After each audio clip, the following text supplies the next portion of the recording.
ये एक जमाने में पोर्ट की तरह इस्तेमाल होती थी। अध्यक्ष महोदय, आज कामवारी नदी का ये हाल है, एक नाले में तब्दील हो गई है।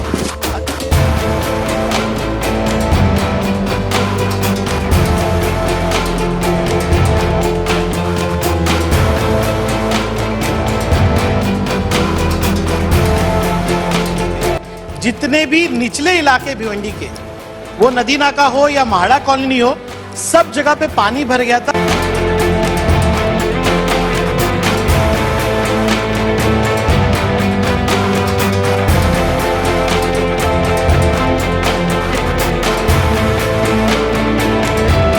टक्के भिवंडी जो है बरसात के अंदर पानी से भर जाता है और लोग बेघर हो जाते हैं।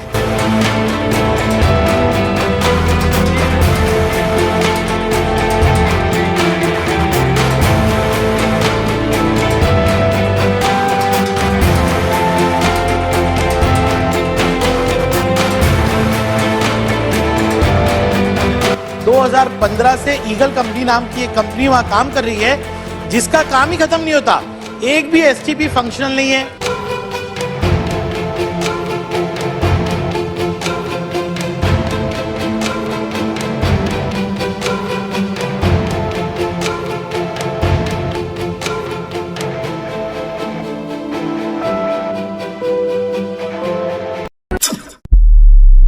अगर अभी तक आपने द वॉइस को सब्सक्राइब नहीं किया है तो प्लीज अभी।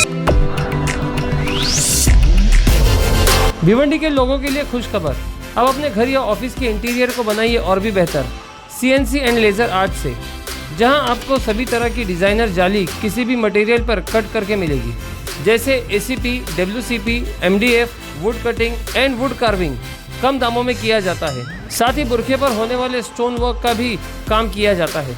पता है सीएनसी लेज़र आर्ट, मंगल बाजार स्लैब, नियर राबिया मस्जिद, भिवंडी। अध्यक्ष महोदय, थाने जिले में भिवंडी शहर में कामवारी नदी है। अध्यक्ष महोदय, ऐतिहासिक नदी है। ये एक जमाने में पोर्ट की तरह इस्तेमाल होती थी। अध्यक्ष महोदय, आज कामवारी नदी का ये हाल है, एक नाले में तब्दील हो गई है। अध्यक्ष महोदय, यहाँ पर अगर आप देखेंगे तो उत्तर में सम्माननीय मुख्यमंत्री महोदय ने ये कहा है कि भिवंडी निजामपुरा के ऊपर एमपीसीबी के माध्यम से केस दाखिल किया गया है, और मेरे प्रश्न के बाद जो है 15/2/2023 को एक पत्र भिवंडी निजामपुरा महानगर पालिका को लिखा गया। अध्यक्ष महोदय, पिछली बरसात में जितने भी निचले इलाके भिवंडी के, वो नदी नाका हो या महाड़ा कॉलोनी हो, सब जगह पे पानी भर गया था और तहसीलदार के माध्यम से वहां पे लोगों को मुबादला भी दिया गया था। अध्यक्ष महोदय, मेरा पहला प्रश्न यह है कि इतनी बड़ी जवाबदारी शासन जो है, नदी को रुंदीकरण करना हो, उसको साफ करना हो, शासन ये पूरी जवाबदारी लोकल बॉडी यानी भिवंडी निजामपुरा के ऊपर दे रही है। क्या भिवंडी निजामपुरा इस जिम्मेदारी को लेने के काबिल है? जिस महानगर पालिका के पास पगार देने के लिए पैसा नहीं है, वो इस नदी का ख्याल कैसे रख सकती है? और अध्यक्ष महोदय, इतना बड़ा विषय है कि 20 टक्के भिवंडी जो है बरसात के अंदर पानी से भर जाता है और लोग बेघर हो जाते हैं। अध्यक्ष महोदय, क्या सरकार इस प्रश्न के माध्यम से यह उत्तर देगी क्या कि सरकार का इन नदियों के बारे में धोरण क्या है? आप बिल्कुल महाराष्ट्र पोल्यूशन बोर्ड के ऊपर जिम्मेदारी दे देते, वो रेगुलेटरी बॉडी है, लेकिन इस नदी को साफ करना, रुंदीकरण करना, उसको ब्यूटिफाई करना, ये सरकार की जिम्मेदारी है। दूसरा मेरा प्रश्न ये है कि भिवंडी शहर के अंदर 2015 से ड्रेनेज का प्रकल्प चल रहा है। ये नदी से एकदम कनेक्टेड क्वेश्चन है। आज पूरा जो गंदगी है, जिसको आप सॉलिड वेस्ट कहते हैं, वो सारा उस नदी में जा रहा है। 2015 से ईगल कंपनी नाम की एक कंपनी वहां काम कर रही है, जिसका काम ही खत्म नहीं होता। एक भी एसटीपी फंक्शनल नहीं है, एक भी एसटीपी चालू नहीं हुआ है। अध्यक्ष महोदय, क्या सरकार, क्योंकि ये पोल्यूशन से रिलेटेड है, क्या इस पे कार्रवाई करेगी? और तीसरा, ये आदि नदी जो है वो आती है भिवंडी निजामपुरा महानगर पालिका की हद में और आदि जिला परिषद में, तो इसका कोऑर्डिनेशन कौन करेगा? अध्यक्ष महोदय,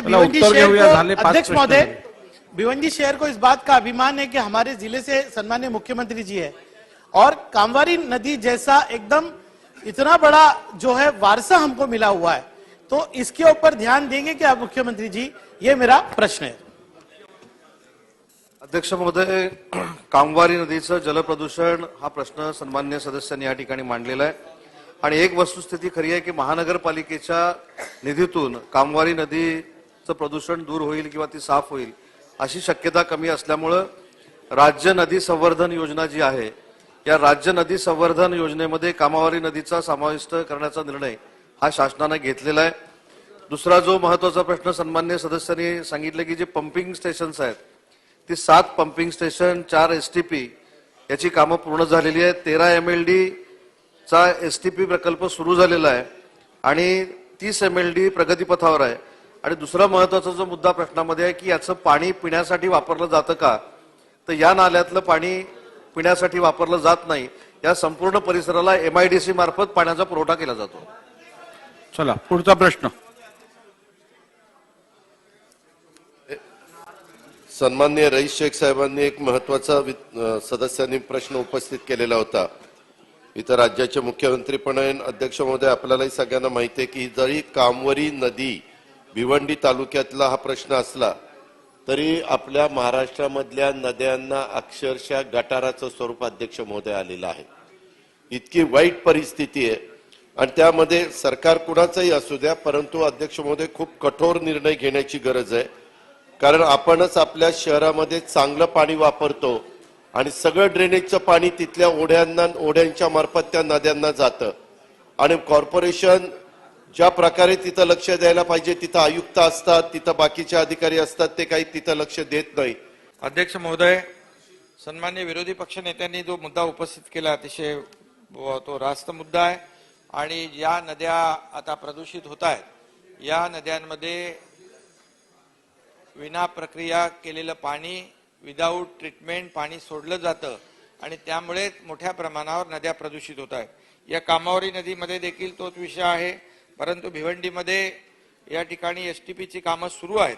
एक स्टेपिंग गार्डन येतं, फक्त जे काय जागेचा वाद आहे तो मिटला की तेही काम सुरू होईल आणि एकंदरीत जे एसटीपी त्या ठिकाणी आपण करतोय 7 पंपिंग स्टेशन त्या ठिकाणी त्याचं काम सुरू आहे आणि त्यामुळे मला वाटतं हा कामावरी नदीचा जो विषय आहे प्रदूषणाचा, त्या बाबतीमध्ये जी जलपर्णी आहे, जलपर्णीसाठी जे JCB आणि हे पोकलेन लावून जलपर्णी काढतात त्याच्यामुळे काही फरक पडत नाही, ती पुन्हा जलपर्णी होते। त्यामुळे जसं उल्हास नदीमध्ये आम्ही जो प्रयोग केला डॉक्टर शेखर भडसावळे यांना बोलवून, मी स्वतः तिकडे गेलो होतो आणि जे हर्बल फवारणी केल्यानंतर तिथली आता जलपर्णी संपलेली आहे। मी सकाळीच याची माहिती घेत असताना संबंधित आमचे आयुक्त आणि प्रधान सचिव नगर विकास यांना सूचना दिलेल्या आहेत, या भिवंडीतल्या या कामावरी नदीतली सगळ्या जलपर्णी 30 टेक्निक लावून काढून टाका, त्याप्रमाणे तशा सूचना दिल्या। आणि त्याचबरोबर जे नगर विकास विभागाच्या माध्यमातून आपण हे जे काय STPs आहे, जे मलनिस्सारण प्रक्रिया जी केंद्र आपण करतोय, नगर विकास माध्यमातून आपण नगरोत्थानमधून देखील त्यांना पैसे देतोय आणि याला प्रायोरिटी आपण प्रत्येक महापालिकेला सूचना नक्की देऊ की ह्या ज्या काय तुमच्या विदाऊट ट्रीटमेंट पाणी सोडताय ते बिलकुल आपल्याला सोडता येणार नाही आणि हे पाणी उलट आपण प्रक्रिया केलेलं पाणी जे आहे याच्या पुढचा एक टप्पा जो आपण करू शकतो की टर्शरी प्लांट करून हे पाणी पुन्हा रियूज करू शकतो आपण बांधकामासाठी, सेकंडरी यूज साठी, बाकी इतर कामासाठी।